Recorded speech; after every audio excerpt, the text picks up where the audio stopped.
Passagers de la nuit, bien le bonsoir. Très heureux de vous retrouver pour d'autres aventures, comme chaque dimanche soir autour de 22 h, pour vous emmener en terre culturelle. Et bien cette fois-ci, nous avons le plaisir, mais également l'honneur d'avoir sur notre plateau un véritable témoin de son temps. Il a traversé le siècle, il témoigne à travers toutes ses projections, ses réalisations, de toute l'histoire de la peinture, donc justement algérienne. L'histoire picturale tout entière vous sera offerte ce soir sur ce même plateau, cette plateforme vers laquelle convergent tous les acteurs de la scène culturelle. Notre premier invité, toujours d'actualité, après 55 ans de création à travers, cette fois-ci, une nouvelle exposition qui a conditionné la rencontre de ce soir. Lui n'est autre que Denis Martinez. Bonsoir. Bonsoir tout le monde. Quel plaisir d'être avec vous encore une fois, Denis Martinez, à travers cette exposition. Bahas Rouya Gnaoui Blidi, c'est quoi? C'est des performances, une exposition, un hommage, une déclaration d'amour à celui que vous approchez musicalement parlant depuis de très longues années. Bon, non, voilà, ma déclaration d'amour. Ah si, la musique vous a réuni, le verbe... Non. C'est plutôt une affirmation, un règlement de compte avec les Blédéens, c'est-à-dire pour leur montrer que Blédé est un élément important de la culture de Bléda et nationale, qui est Mohamed Bahaz, qui a été un très grand complice dans tout le... qui a été complice, je parle dans les interventions en tant que plasticien, c'est-à-dire que il est l'héritier d'une grande... Il est issu d'une longue lignée de musiciens Gnawi, qui nous vient du Soudan. Mais en même temps, il a été capable de s'adapter à d'autres situations, de m'accompagner dans des performances et autres. Très attaché à la pure tradition Gnawi. Vous me disiez rien à voir avec la fusion, le mariage, le brassage. Dans lui, il n'est pas réellement dans ça. Et en même temps, il a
C'est musical, mais bon, mes amis musiciens et chanteurs donc m'excuseront pour avoir un peu intégré un instrument qui est intrus à l'orchestre andalou, qui est donc l'accordéon. Mais bon, encore, il faut que les gens nous critiquent. On est toujours dans l'art.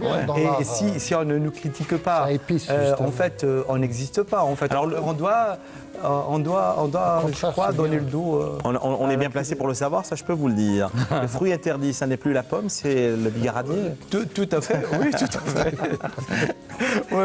Fruit interdit parce qu'il porte en lui-même justement toute une histoire. On va y revenir. De contestation, oui. Exactement ça. Merci en tout cas d'être avec nous. Merci à vous. Ce soir pour rendre hommage encore une fois à deux artistes. Denis Martinez, en particulier me disait bien sûr Denis, à Bahaz Khouya Gnawi Blidi, une véritable carte d'identité. Vos questions et vos réactions sur cultureclub@entv.dz. Je disais au sommaire de l'émission Denis Martinez qu'on a eu du plaisir à vous recevoir. Oui. Rappelez-vous de cela il y a quelques années, à travers entre autres la présence du regretté Nordine Saadi, Denis Martinez, peintre algérien aux éditions Balzac et le Bec en l'air. Où est passé le grand troupeau? Grande question, encore une fois, on revient aux origines, mais également aux identités souvent meurtrières. Avec La Roité, c'est paru aux éditions d'Aliman. On ne l'a pas trouvé. Hein. Ah, toujours pas. Dans la nature. Oui. Le fameux troupeau, Denis Martinez. Oui, les gens l'ont perdu de vue. Alors ils nous laisseront leur message sur cultureclub@ntv.dz. Avant d'aborder le sujet, mais très brièvement, Denis Martinez, concernant, donc je le disais, vous êtes l'un des pères fondateurs de la peinture algérienne moderne, de début des années 60 jusqu'à aujourd'hui, presque 60 ans de carrière. Quand on revient, on jette juste un petit coup d'œil au rétroviseur concernant la naissance du groupe Auchem. Pour certains, plus de 55 ans après, c'est une école, c'est un mouvement ou ça a été juste un effet de mode? Bon, l'effet de mode, on est pas, c'est impossible. C'est un mouvement qui s'est fait en réaction à quelque chose et pour protester contre quelque chose, contre une situation à l'époque. Bon, maintenant, j'aimerais bien qu'on le règle ça de façon définitive. Tout à fait. Le groupe Auchem s'est opposé aux menaces de réalisme socialiste et des dangers de l'époque, de l'école orientaliste qui a fait des malheurs sur tout le Maghreb. Bon, et la colonisation a colonisé les esprits dans ce domaine-là et c'est quelque chose de terrible. Toujours habité par le sein. Le problème, c'était une réaction contre ça, mais pour la simple raison qu'à l'époque, on voulait imposer ce type de vision dans le domaine des arts plastiques en disant que tout le reste, c'était presque de la trahison nationale si on faisait autre chose que de la peinture orientaliste ou autre.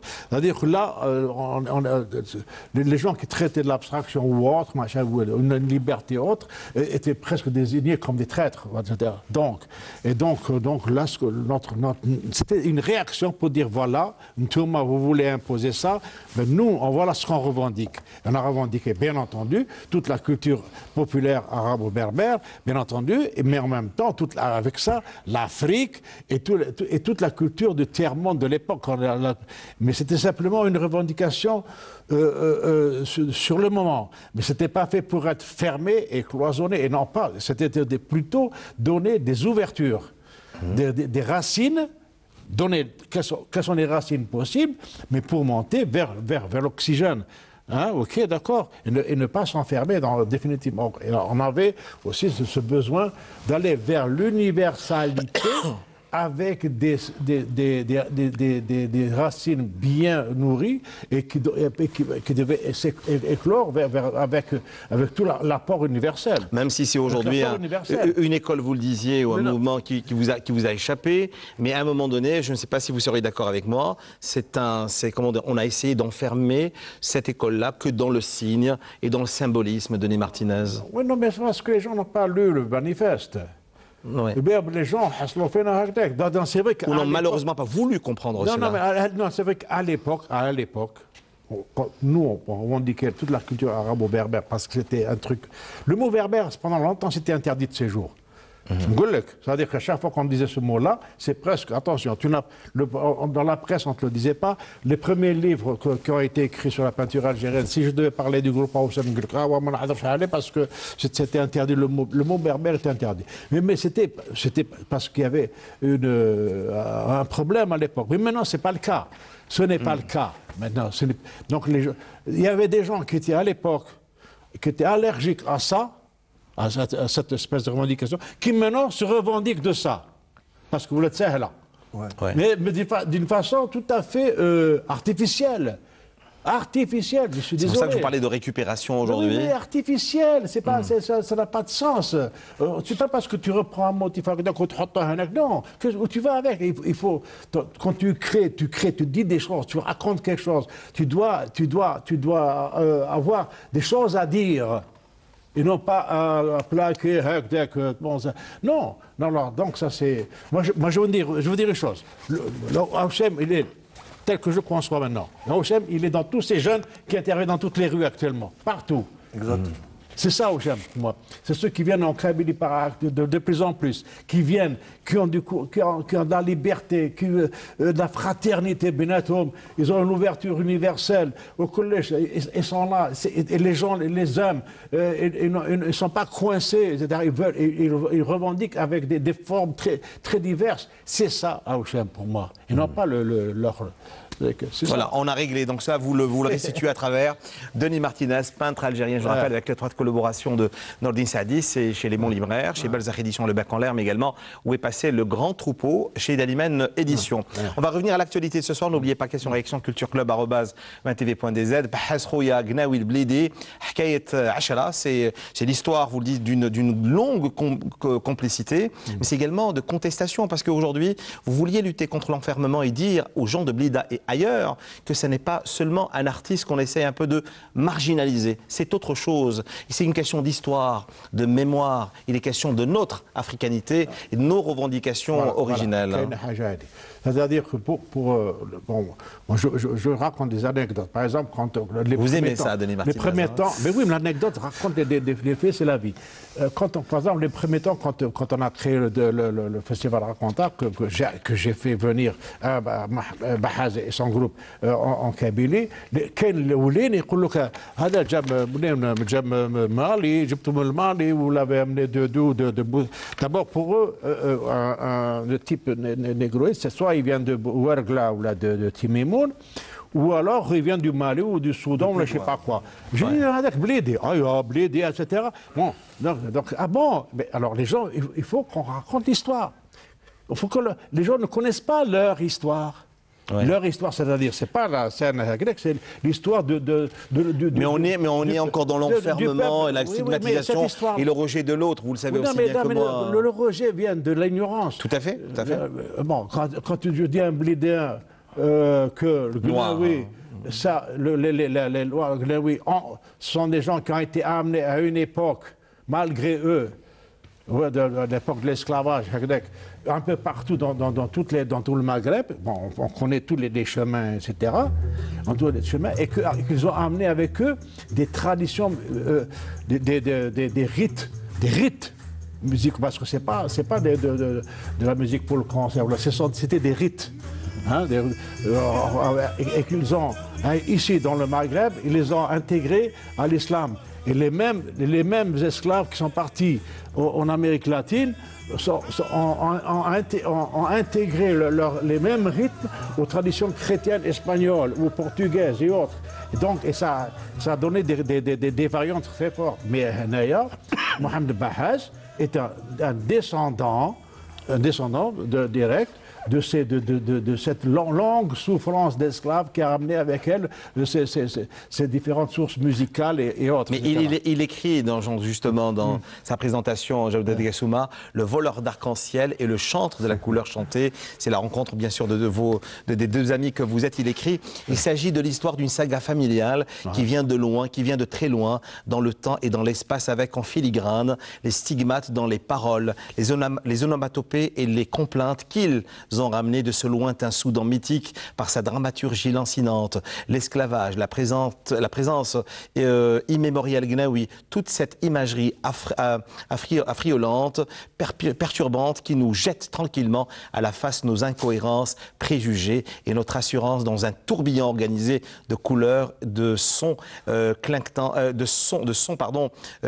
et des paroles divines, profanes et spirituelles. Tout ça est à la fois. C'est comme ça qu'il qu'il vous a réellement défini. Jawdet a très bien dit les choses, hein. C'est comme d'habitude. Non, je m'excuse, c'est l'expression qui nous a été inspirée. Oui, mais n'empêche. On n'a fait que relater, si vous voulez. Oui, mais ce que je veux dire, il y a tellement de choses à dire. C'est-à-dire que moi, bon, c'était d'abord, avant d'être le complice direct dans l'action picturale, quand nous avions, dans les premières années d'indépendance, mis en place des activités culturelles de la ville, West Bled, place toute, il y avait un individu qui passait de temps en temps dans les rues avec et qui descendait le boulevard, machin. Il était jeune, il était maigre, il faisait des sauts pas possibles en l'air. C'était il était habité par un esprit. Un malin rusé, dansait comme un fou. C'était Mohamed Bahaz, tu vois, tu peux te dire, tu vois, un truc comme ça. Tu vois, mais bon, mais c'était dingue. Mais ça parce que pourquoi? Parce que les Guinéens, quand ils préparent un diwan, ils font des tournées dans les rues partout pour ramasser, collecter de l'argent pour acheter le tam ou le fert, des fois le taureau, etc., etc. Le taureau donc, qui revient souvent dans vos univers. Oui. Alors, mais bon, plus tard, quand j'ai créé, quand il y a eu l'année de l'Algérie en France, en beaucoup 2003. plus tard, en 2003, que je devais faire quelque chose à Marseille.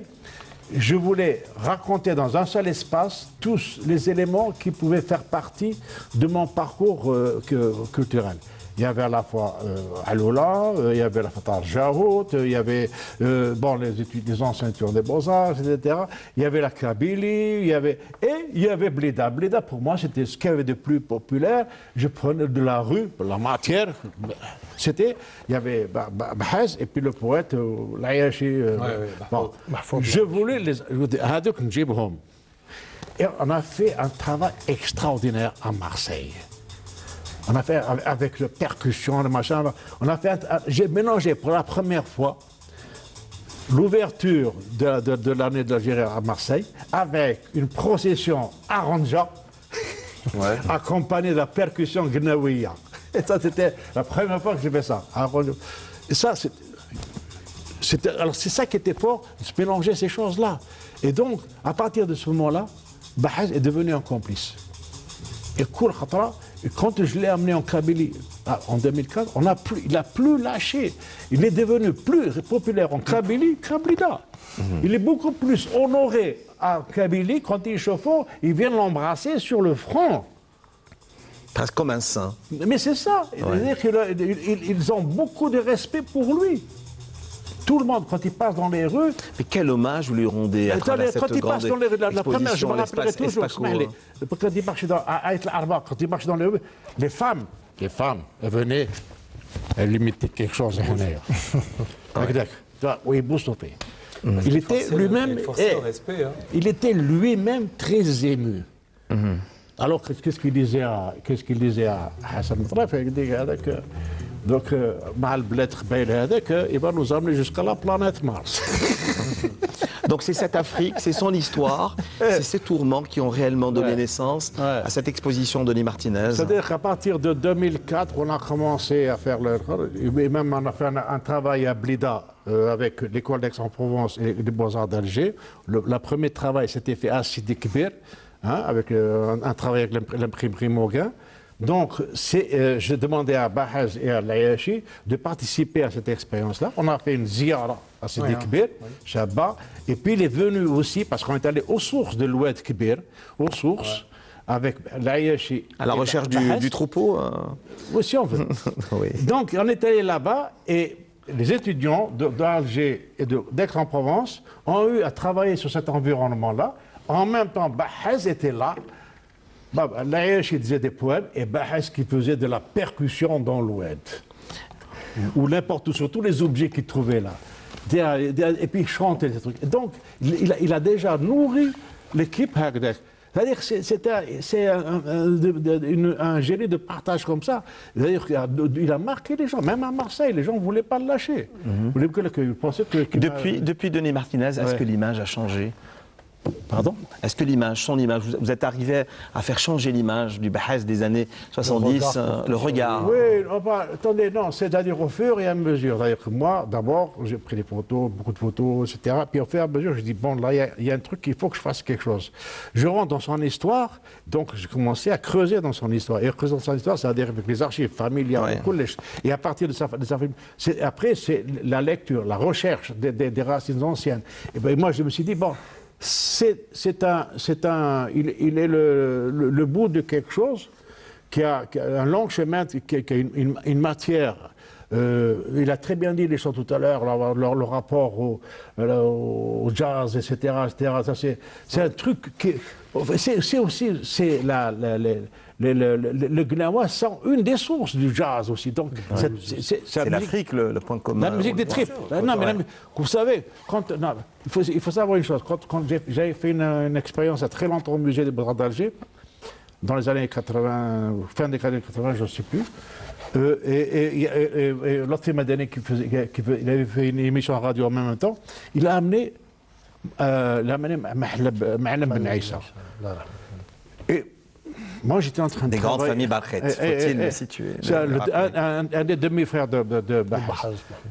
Et Ma'alem Ben Aïssa, quand il a commencé à jouer du Goumbri, moi j'étais en train de travailler sur un support comme ça. J'avais l'impression que c'était mes tripes qui jouaient. Pour moi, c'était l'instrument des tripes. Et là, tout est parti. C'est l'instrument des tripes. C'est-à-dire que c'est après, c'est le jazz, tout ça, la force C'est ce que disait Karim, donc justement. Bahaz représente tout ça pour vous. C'est l'Afrique, c'est la souffrance, c'est l'esclavagisme, c'est cette histoire africaine que vous portez à travers, bien sûr, une collection résonance dans votre maison d'édition APIC. Oui, c'est pour parler de livres, oui. Il y a le côté...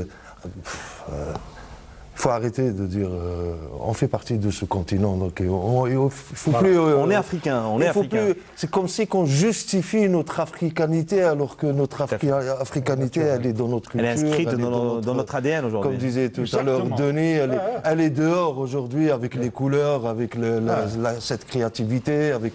Il faut plus se justifier en tant qu'Africain, on est Africain, basta et on n'en parle plus.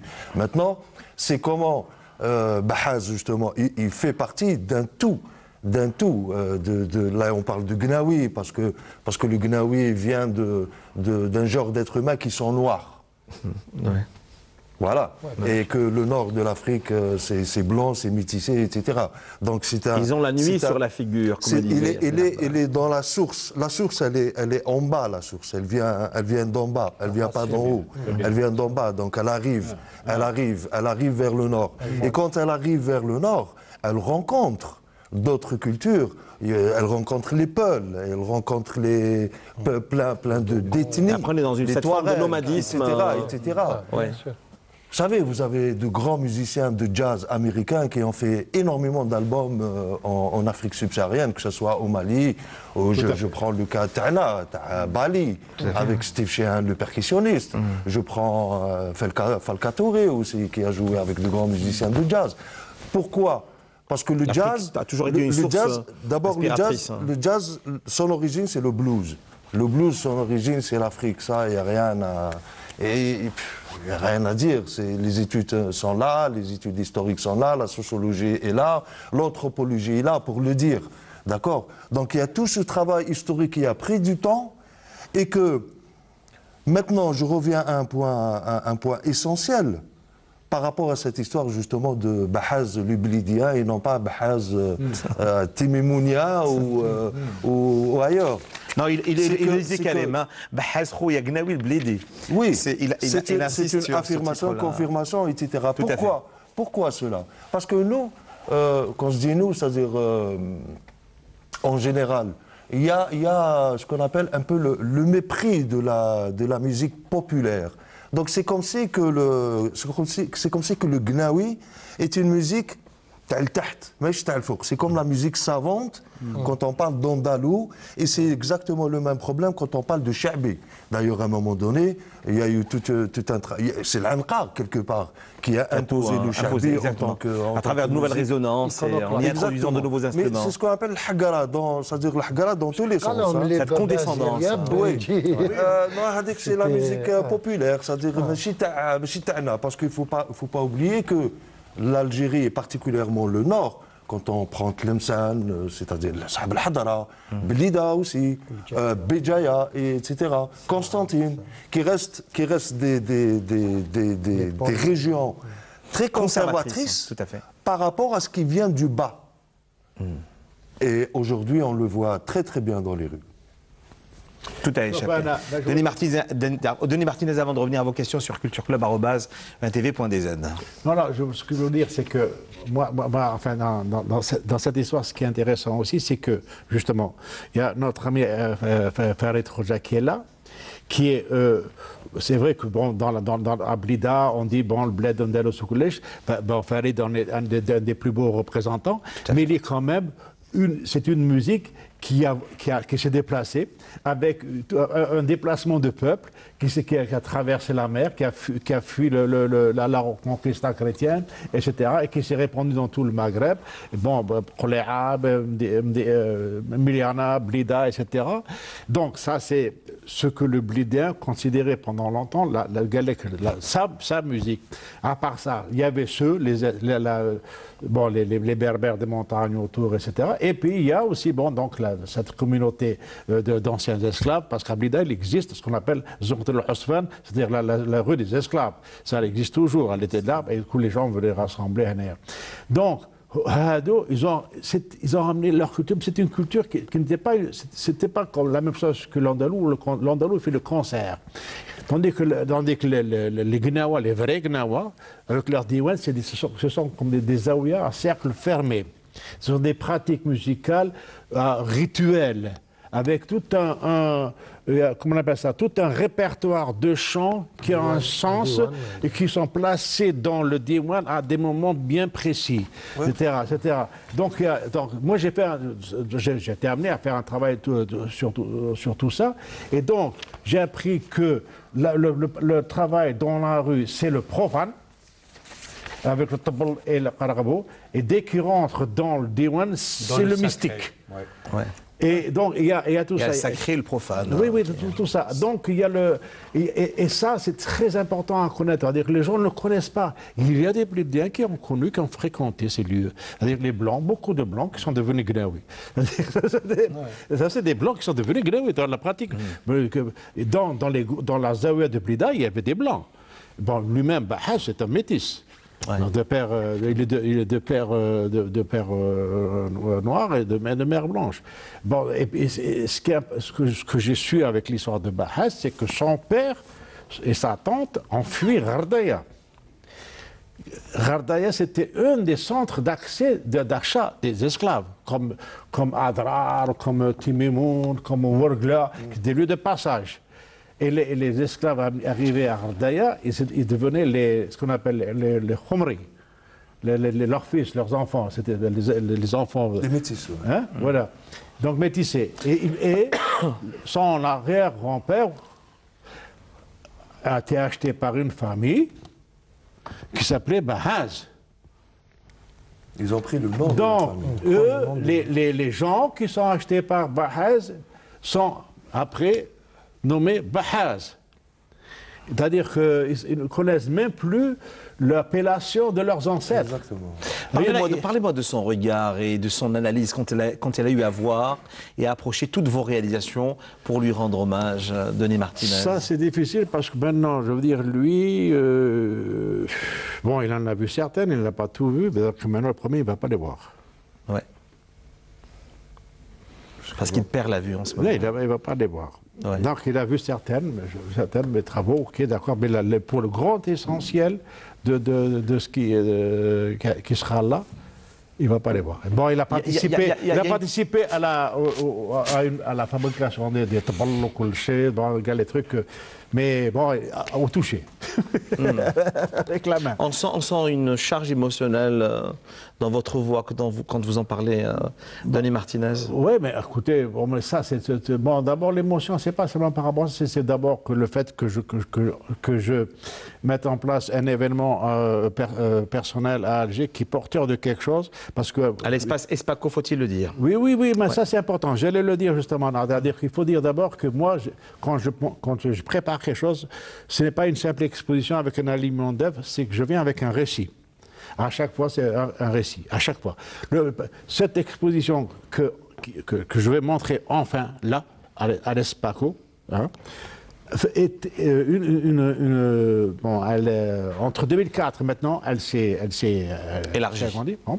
Mais à l'origine, c'était un détail, le 10e détail d'une grande exposition que j'avais proposée pour le Mama, qui était un grand récit. Ouais. Un grand récit dans lequel il y avait la Kabylie, il y avait Blida, il y avait machin, il y avait plein de trucs. Bon, là, il y avait l'exil, il y avait tout un grand récit. Qu'est-ce qui a fait que cela ne voit pas le jour? Cette exposition-là, qui a été proposée 2 fois, n'a pas eu lieu, pas de financement. Ça n'a pas marché.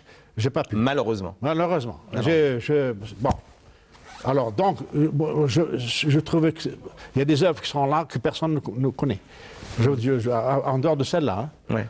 Donc, là, enfin, bon, quand j'ai rencontré l'expérience de cette galerie, l'Espaco, qui est un espace qui est très bien géré. Qui n'est pas simplement un espace d'exposition, mais aussi un géré espace par également des mécènes, d'animation, il y a des tas de choses qui se passent. Ouais. Quand j'ai vu le lieu et quand on m'a... quand je pensais que c'était possible, et aussi quand Jawdet a accepté le fait d'être commissaire de cette expo, ça m'a donné beaucoup de liberté. Donc, je l'ai complété avec des tas d'éléments pour raconter une histoire totale. Hein, et j'ai quand même la chance, en dehors de la découverte du lieu, d'avoir parmi les gens qui m'ont aidé de nouveaux complices, des gens avec qui j'avais déjà une ancienne complicité, hein, c'est-à-dire, Jawdet, qui est un ancien étudiant, Zaidi, qui s'est occupé des tirages de mes images numériques avec un choix de papier, qui m'a fait un travail extraordinaire. Je veux dire vous avez toujours eu le don de vous entourer de professionnels. Oui, mais nous sommes maintenant arrivés entre les années 80 et maintenant, il y a des professionnels sur le terrain. Ouais.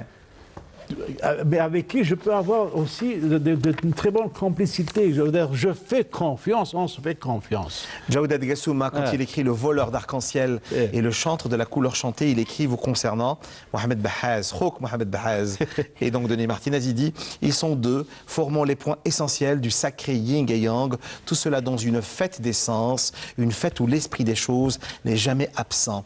Ici, il s'agit probablement d'une histoire qui retrace une rencontre, tout simplement sans fioriture discursive, ni parole grandiloquente. Dans cette aventure, ils sont 2. L'un manie la plume, le pinceau libérateur, amoureux du point et de la ligne qui retrace sa route entre les murs, sur la toile et la tendresse complice du papier dans tous ces états. L'autre a vu les anciens et continué de leur parler dans les arcs-en-ciel, apprivoisés et les ziyarat agités longuement dans des rituels sonores.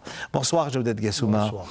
C'était pas la peine de m'interviewer, fallait juste lire le texte. Non, mais c'est d'une... Il y a presque de la poésie. Continuez. Après on va dire c'est la fin de l'émission. Voilà. Alors dites-moi, c'est tout ça que vous inspirez lorsque vous avez eu à approcher Mohamed, je le rappelle encore une fois, Bahaz, parce que je les ai approchés. Parce que Denis Martinez, vous le pratiquez entre parenthèses depuis de très longues années, et c'est en écoutant la musique, l'histoire donc justement africaine de ce chantre des temps modernes qui a donné naissance justement à ce texte-là. Il y a aussi des choses parce que je sais pas, c'est-à-dire que si je commence à parler, ça va pas être très modeste. Donc je m'excuse par rapport au public.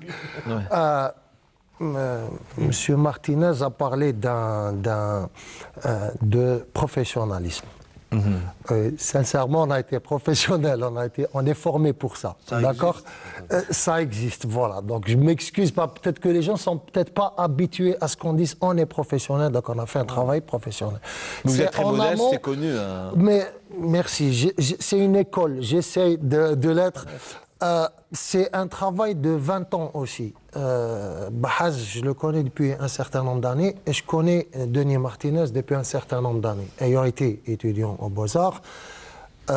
Mais aussi, il y a un travail en amont qui s'est fait. Je prends des centaines de photos de Denis, de son travail, et il y a des images.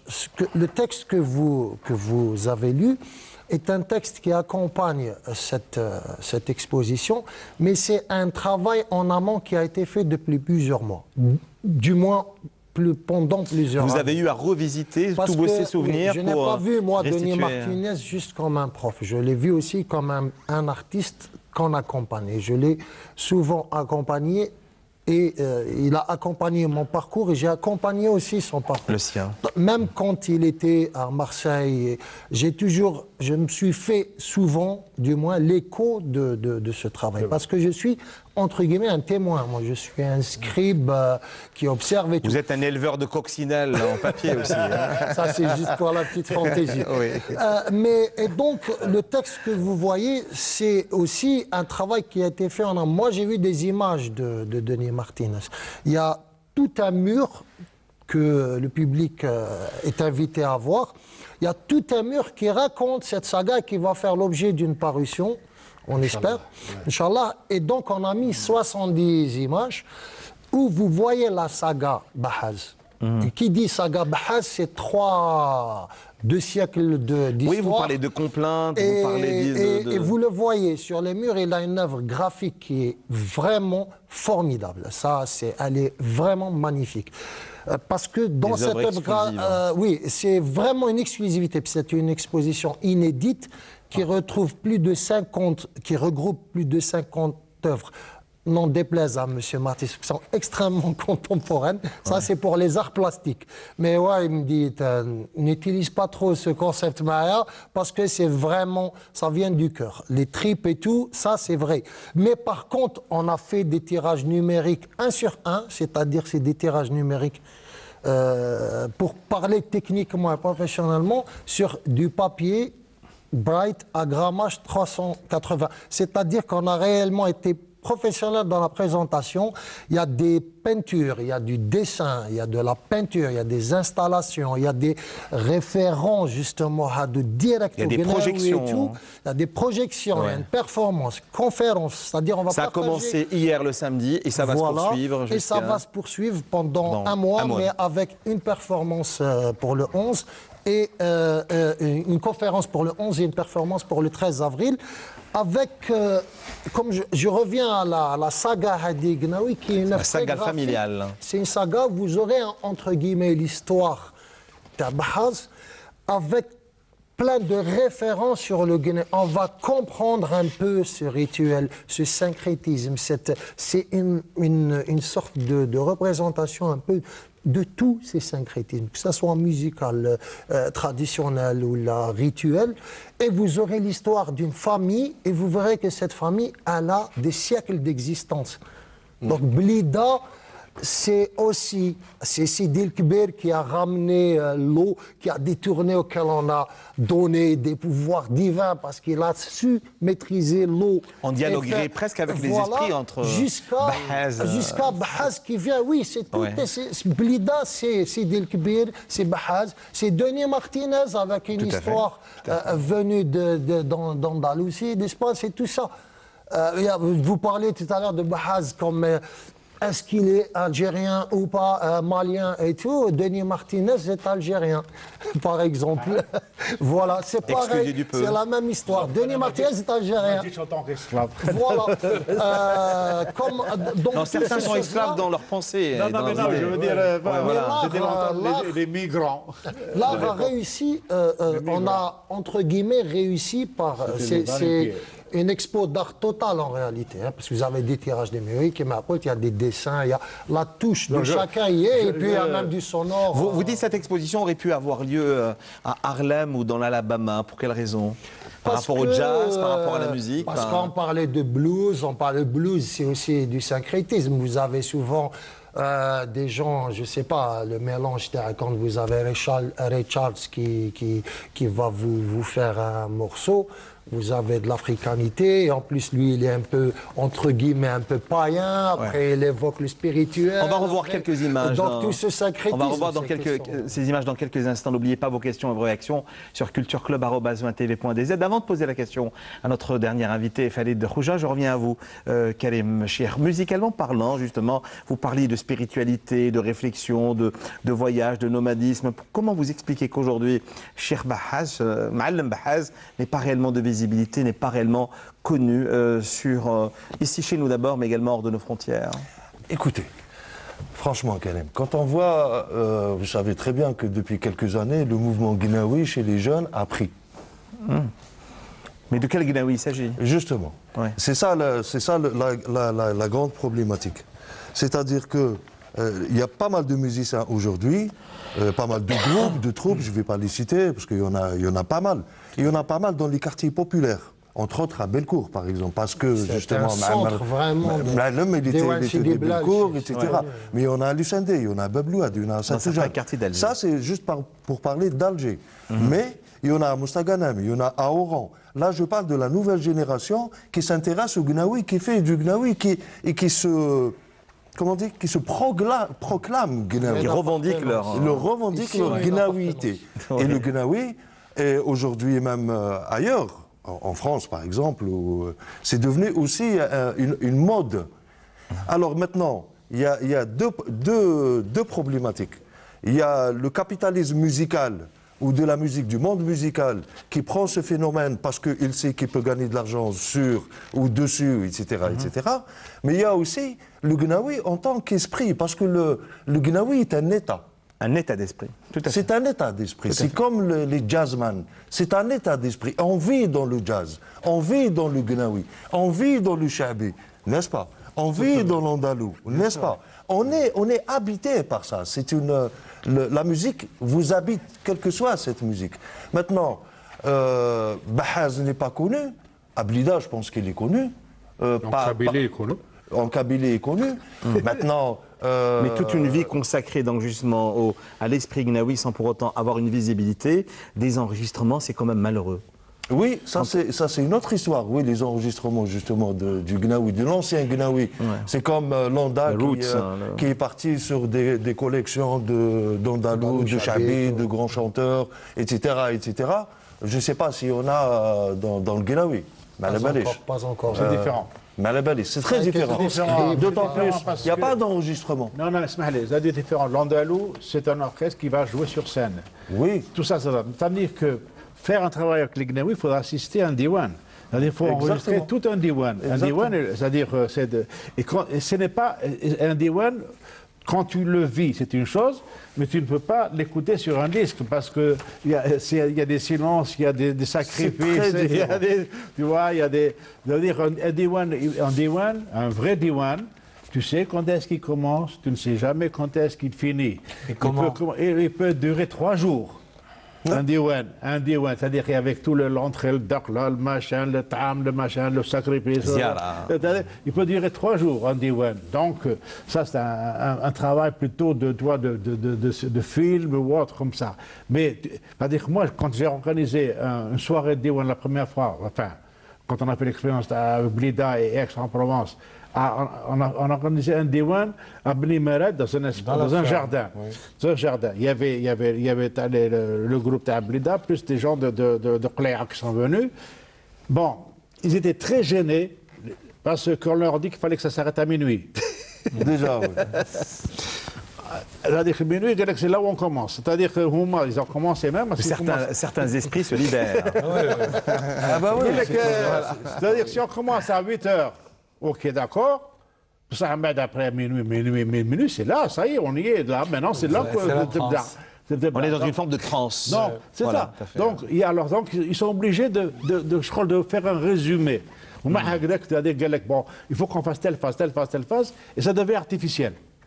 C'est-à-dire que ça, c'est exactement le même problème que le Halil se retrouve aujourd'hui à Timimoun. Oui, oui. Quand je vois on a quand même essayé de folkloriser à Timimoun. Ce qu'il faut que, maintenant, c'est récupérer, folkloriser. Ce qu'il faut, c'est enregistrer chant par chant. D'accord. Mais chant par chant, tu as le...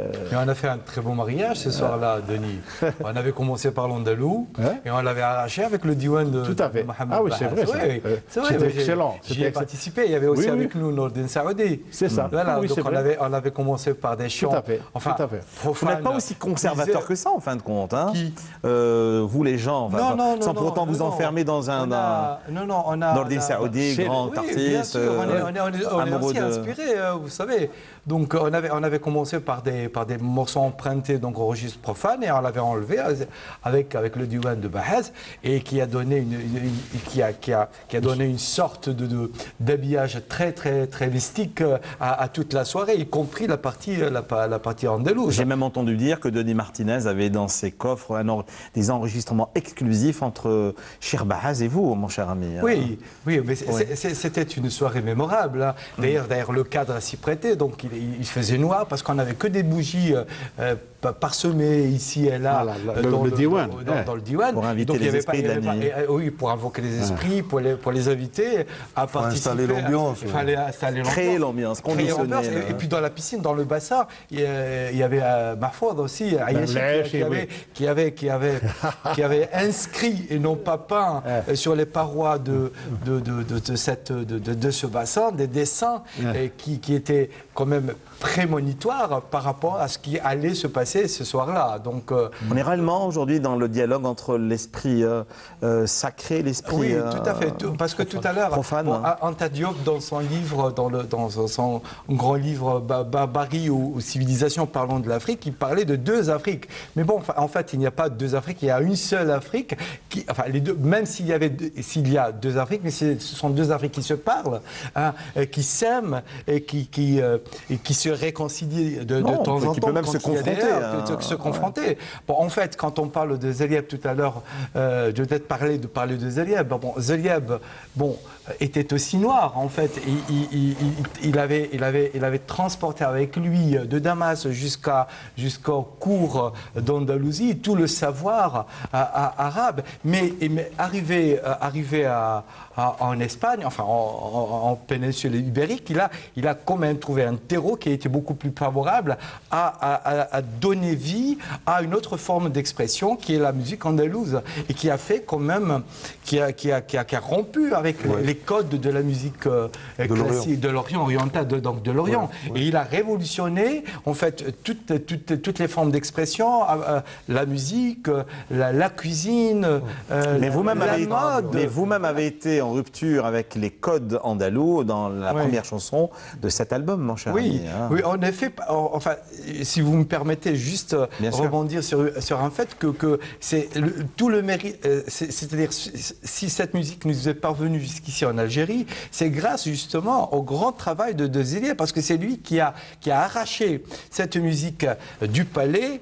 Et c'est lui qui l'a démocratisé. Elle a échappé. Voilà, donc il a fait sortir des grands palais et elle a été donc démocratisée et donc toute la populace arabo-andalouse l'avait accueillie et dont les troubadours, etc. Donc les textes que nous chantons dans la musique arabo-andalouse, c'est du zajel et c'est l'arabe de la rue, ce n'est pas l'arabe parlé dans les palais. Donc il y a une forme de démocratisation et puis puis aussi, lorsque la musique arabo-andalouse est arrivée à Blida et dans les grands pôles culturels algériens, eh bien, elle n'était pas destinée à une élite. C'était le peuple qui la chantait. Donc, on a voulu pendant très longtemps lui coller cette étiquette de musique élitiste, de bourgeoise. Et non, c'est une musique qui se chantait dans les cafés-concerts, dans les cafés. Et donc, dans les faunes d'or, comme le disait bien. Oui, voilà, donc c'est une musique foncièrement populaire. C'est une musique foncièrement populaire et qui rejoint justement la musique gnawi. Et aujourd'hui, vous êtes réellement dans l'enregistrement de vos 5 albums, vous êtes réellement dans cette restitution-là, on est dans la restitution. Autant Ami Mohamed Bahaz et dans l'authenticité et dans la préservation de cette musique primitive, moi je m'inscris aussi dans cette démarche et beaucoup de mes amis interprètes s'inscrivent dans cette démarche de la préservation, mais aussi faut-il le faire de temps en temps, faire quelques petites entorses et dire que la musique évolue, qu'elle a besoin aussi de temps en temps, qu'elle soit accessible à tout le monde, par les petites entorses. J'ai l'impression que vous êtes là aujourd'hui pour parler d'entorses, de casser certains codes, d'interdire. Oui, bien sûr. Même le choix de ce fruit-là n'est pas fortuit, mon cher ami. Non, il n'est pas du tout fortuit. D'ailleurs, nous l'avions... L'Église, à un moment donné, avait interdit pendant des siècles à ses fidèles d'y toucher ou d'en manger, comme la tomate, comme l'orange amère, tous ces fruits qui viennent de la terre, donc qui viennent de l'enfer. Naranj, d'abord il y a nar. Naranj, oui, tout à fait. Bon, les chrétiens avaient interdit la consommation de la tomate cerise parce que c'est la véritable tomate. Hein, donc toutes les tomates que nous connaissons aujourd'hui ne sont que le fruit de cette manipulation génétique. Voilà. Donc l'Église avait interdit. Donc l'Église au Moyen Âge avait donc ce pouvoir que même les rois n'avaient pas, les souverains n'avaient pas. Donc c'est ce qui est arrivé avec Naranj, qui est cet agrume et qui porte le vocable sucré et amer comme la vie. Tout à fait, oui, et amer, sucré comme la vie et comme l'amour aussi, parce qu'il est porteur d'amour. Et c'est Ahmed El-Kbir. Grâce à qui, justement, ce Naranj, cette bigarade, est arrivé donc à la faveur donc de la reconquête de l'Espagne. Donc nous avons beaucoup de... Bon, c'est peut-être l'histoire, mais Blida a beaucoup... Mais tous vos albums racontent des histoires. Oui, tout à fait. Vous thématisez pratiquement tous vos albums. Hein, tout à fait, parce que c'est le seul fruit qui reste à Blida, qui est témoin de cette époque glorieuse et qui nargue aujourd'hui les habitants de Blida qui ont tendance à mésestimer leur legs ancestral. Donc c'est un fruit, c'est un agrume qui quand même reste quand même debout. Voilà, et qui dit beaucoup de choses de l'histoire de Blida. N'a-t-il pas été cueilli dans le jardin de Denis Martinez ? Tout à fait. Et vous savez quoi ? Vous savez quoi ? Lorsque nous nous sommes rencontrés, donc tous les chemins mènent à Rome.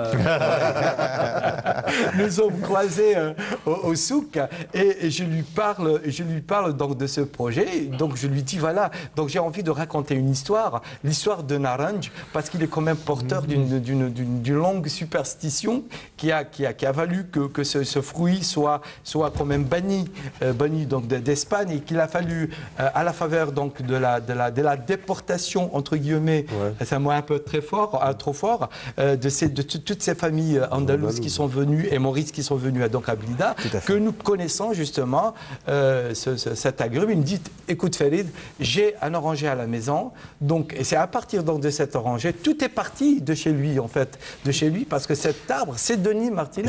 Jusqu'à la réalisation de cette belle pochette, chacun de nous doit impérativement la voir, Denis Martinez. Hein. C'est la voix de Farid Khoudja qui vous a inspiré la réalisation de cette pochette-là ?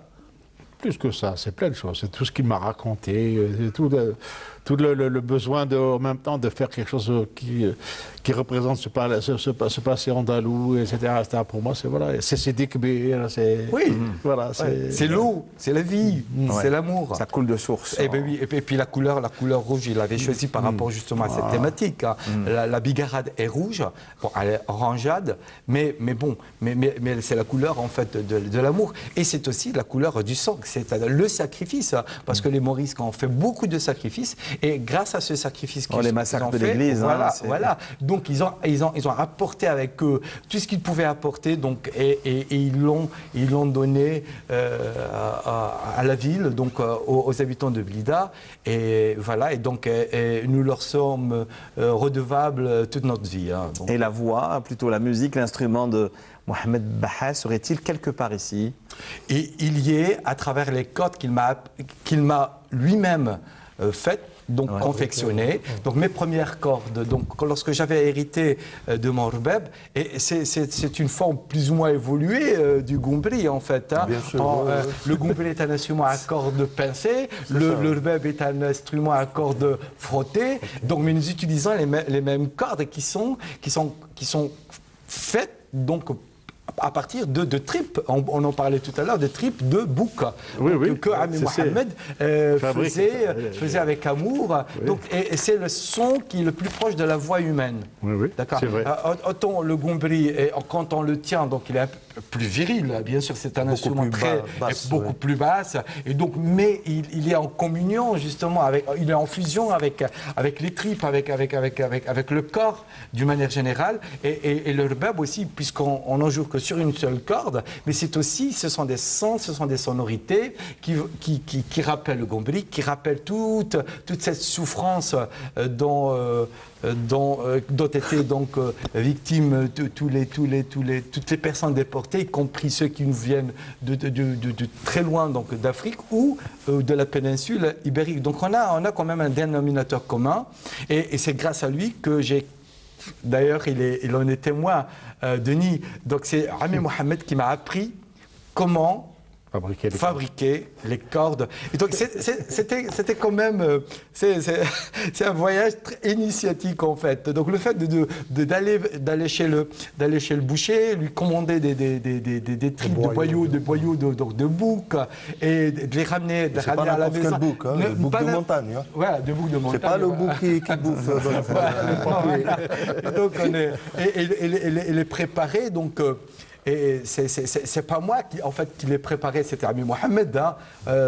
Même si c'était mes mains, même si c'était toute ma volonté y était, mais c'était Ami Mohamed, c'était ses enseignements. En tout cas, je voulais vous dire que de votre album transpire la bonté et la beauté des chants anciens qui nous parviennent. Ça, je le conseille vivement à ceux qui nous regardent ce soir. Ça s'appelle Naranj de notre ami Farid Khouja, qui, encore une fois, lui aussi, comme Ami Mohamed, conjure le mauvais sort à travers certains esprits avec ce 5e album en vente libre chez les bons disquaires.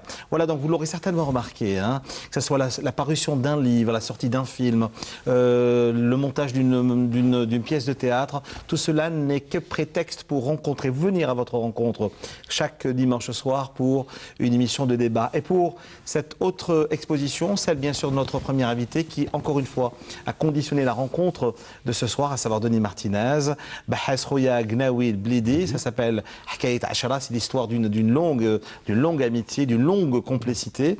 Voilà, ça a commencé hier le 6 et ça va se poursuivre un mois durant, donc à l'espace Espaco à Al Achour. Je tenais à vous remercier, Denis Martinez, d'avoir fait une halte sur ce plateau, mais également au commissaire, mais il est aussi pluriel, vous l'aurez certainement remarqué, Jaoudet Gessouma. Un grand merci à vous, Karim Cheikh. À très bientôt, j'espère. Et Farid Khouja, revenez-nous vite. Hein.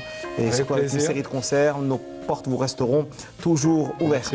Voilà donc, voilà, c'est déjà la fin de l'émission. Je voulais par la même occasion, si vous le permettez, la dédier à celui qui pendant plus de 49 ans m'a guidé sur les chemins du savoir, des sciences et surtout du pardon. À mon père qui nous a quittés il y a seulement quelques jours. Voilà, donc ça passe tellement vite, 49 ans, 50 ans. Eh bien, à Dieu nous appartenons et à lui nous reviendrons. Papa, dors du sommeil du juste jusqu'à l'heure des retrouvailles.